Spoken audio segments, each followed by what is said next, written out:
Di suatu tempat ada pasangan suami istri, mereka punya anak perempuan yang sudah dewasa, namun belum ada yang melamar. Bapak itu pun berdoa kepada Allah Subhanahu wa Ta'ala untuk kebaikan jodoh anaknya. Keesokan hari datanglah seseorang mengetuk pintu. Setelah dibuka, betapa terkejutnya mereka. Ternyata yang datang seekor harimau besar.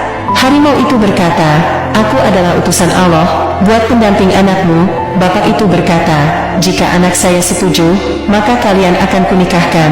Dan ternyata si anak setuju.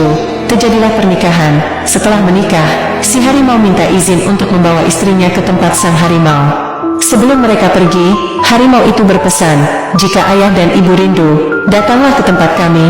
Di sepanjang jalan nanti, akan kami sebar biji pohon randu. Jika sampai pada pohon yang terakhir, disitulah tempat kami." 3 bulan berlalu, bapak dan ibu itu rindu akan anaknya. Akhirnya mereka memutuskan untuk menemui anak dan menantunya.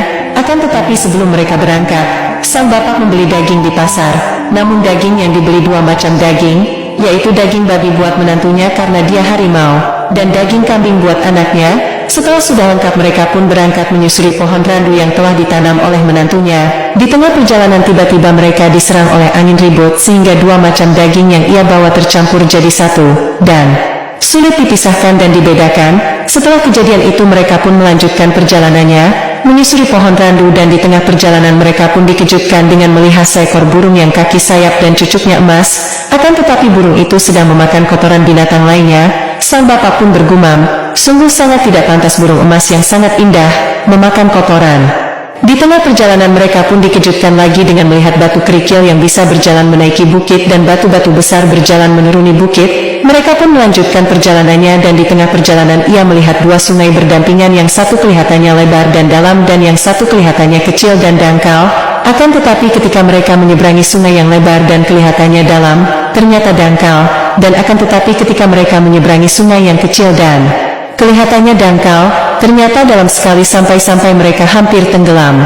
Setelah mereka menyeberangi 2 sungai, mereka tidak lagi melihat pohon randu, dan di pinggir sungai mereka melihat seorang wanita yang sedang asyik menyuci. Sang ibu pun menoleh bahu wanita itu, bertujuan untuk bertanya, dan ketika mengangkat kepalanya, ternyata wanita itu adalah anak kandungnya sendiri. Seketika itu sang ibu memeluk erat anaknya karena saking kangennya. Akhirnya ibu dan bapaknya dibawalah ke rumah suaminya, dan mereka berdua pun hampir tidak percaya.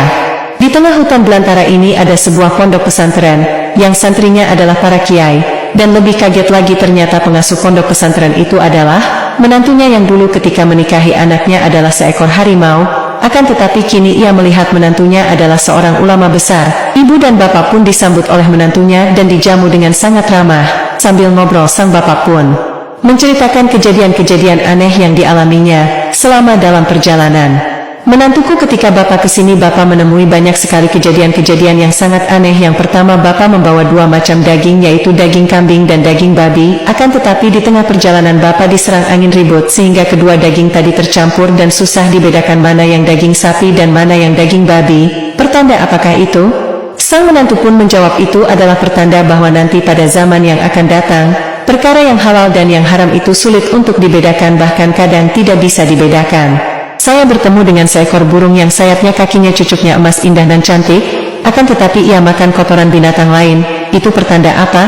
Menantu pun menjawab, "Itu pertanda bahwa nanti pada zaman yang akan datang, banyak orang yang pakaiannya bagus-bagus bahkan berdasi, akan tetapi ia makannya dari uang yang tidak halal. Hasil menipu, korupsi dan mencuri, itu sama saja dengan memakan kotorannya manusia sendiri." Sang bapak pun menceritakan lagi, "Keempat, di perjalanan saya pun terkejut melihat ada batu kerikil kecil-kecil bisa berjalan menaiki bukit, sedangkan batu yang besar-besar berjalan menuruni bukit. Pertanda apakah itu?" Menantu pun menjawab, "Itu pertanda bahwa nanti di zaman yang akan datang, banyak orang-orang miskin tapi anaknya pintar-pintar, sehingga bisa menjadi orang besar.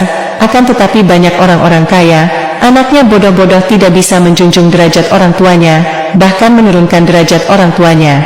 Sang bapak pun menceritakan lagi, "Saya bertemu dengan pohon mangga yang buahnya matang-matang. Ia memanggil-manggil saya untuk memakan buahnya. Apakah itu artinya?" Menantu pun menjawab, "Itu artinya nanti itu banyak guru yang butuh sama murid, bukan murid yang butuh sama guru. Dan banyak orang yang mengklaim dirinya orang pintar, bukan masyarakat yang menjuluki dia pintar, tapi dia sendiri yang mengenalkan kalau dia pintar." Kemudian sang bapak menceritakan kejadian terakhirnya. Saya menemui dua sungai, yang satu lebar dan dalam, yang satunya kecil dan dangkal. Akan tetapi ketika saya seberangi sungai yang lebar, ternyata dangkal. Akan tetapi ketika aku menyeberangi sungai yang kecil, ternyata dalam, sehingga saya mau tenggelam. Apa itu artinya? Sang menantu pun menjawabnya, itu pertanda bahwa nanti pada zaman yang akan datang, banyak orang yang kelihatannya pintar, tapi ternyata ilmunya tak seberapa. Akan tetapi orang yang kelihatannya biasa-biasa saja, tapi ternyata ilmunya sangatlah dalam.